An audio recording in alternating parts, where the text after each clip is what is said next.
Okay, this is Commonwealth, turn 5.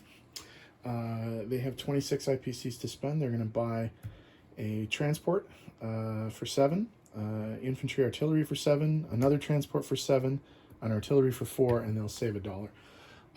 We only have 2 attacks to declare during this turn, and both of them are going to be on the Iberian Peninsula. So, coming into 2 territories in Spain, the Canadians are going to load up an infantry and an artillery from Quebec, hop onto the boat in Sea Zone 106, and come 1, 2, 3 and attack Portugal. So those 2 guys will be attacking that German unit there. The other combat that we have, the infantry, artillery, and tank from the United Kingdom are going to attack the 3 German units in Castilla. There's 2 infantry and anti-aircraft there.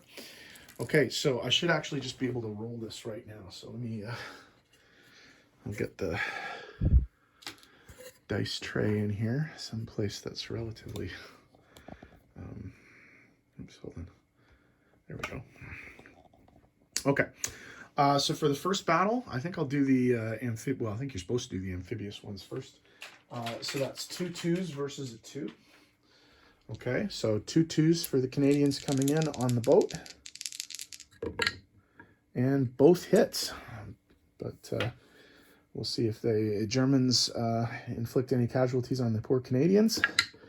And they don't. So Canada takes Portugal, which I assume, and correct me if I'm wrong here, but which I assume goes back to the British. I'm pretty sure that's probably how the rule is intending to work. Okay, the next one, I have an infantry and an artillery and a tank. So that's 2 2s and a 3.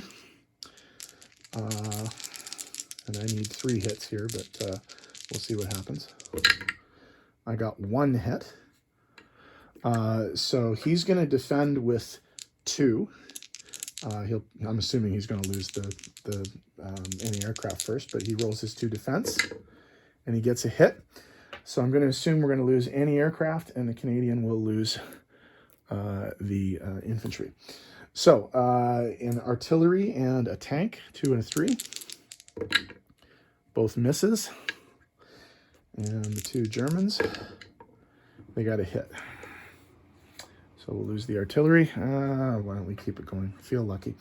All right, so I'll just roll the Germans, and the Canadian is the green one. Hit. So I didn't take the territory, but I whittled them down to 1 guy in Castilla. So they will keep the territory, but I did get Portugal. Maybe the British or the Americans can take care of that next turn. Okay, give me a second to tidy up the board, and I'll be back with non-combat in a sec. Okay, let's do the non-combat. There is a Canadian transport ship in Sea Zone 91 that's going to go 1, 2 into Sea Zone 110. We're going to load up the 2 Canadians in the UK, and we're going to transfer them to Normandy, Bordeaux. A somewhat sizable Anglo-Canadian-American force is assembling there. Okay, other non-combat movements. Let's do Africa.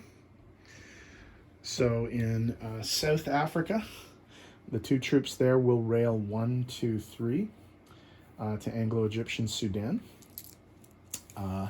The infantry from Anglo-Egyptian Sudan will move up into Egypt, so I'll just go on the card there.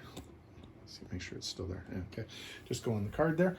The 2 infantry and 2 artillery from Egypt are going to move forward into El Alamein. So I'll just be with the British troops there. Now, next thing that's going to happen.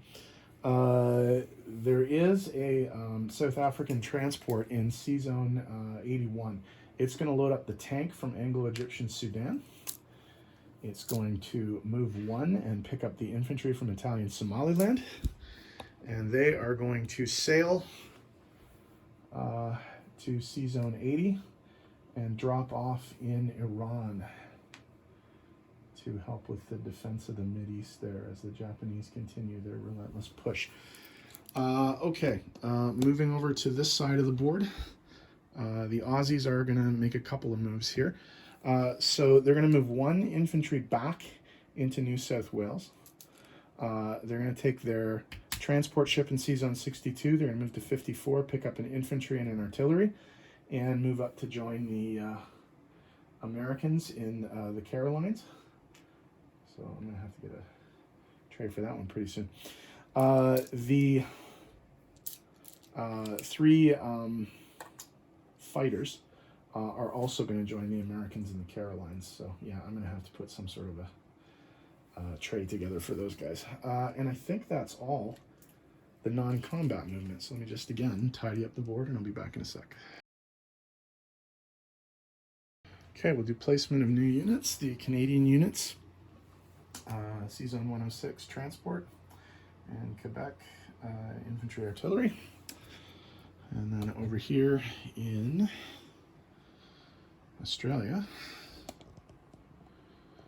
Sea Zone 62 transport and artillery in New South Wales. Okay, so in terms of income, the only thing that changed, nothing changed for the Commonwealth, but the Portugal was liberated for the British, so they're going to go up 1 and the Germans are going to go down 1. So we'll just adjust the chart here. UK goes up to 36, Germany goes down to 41, which means 41, 51, 56 is the Reich tracker right now. Okay, so Commonwealth has 21 base income, which is right here. They get 3 IPCs for controlling all of those Dutch and Australian islands.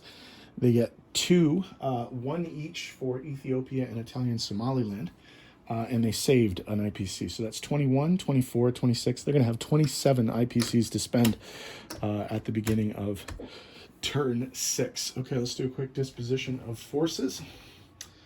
Okay, Commonwealth troops up in Canada. True North strong and free. We have an infantry and an artillery in Quebec, a transport in Sea Zone 106. Over across the pond, we do have a transport in this budding navy that'll probably be wiped out next turn. In Sea Zone 110, there's a Canadian transport there.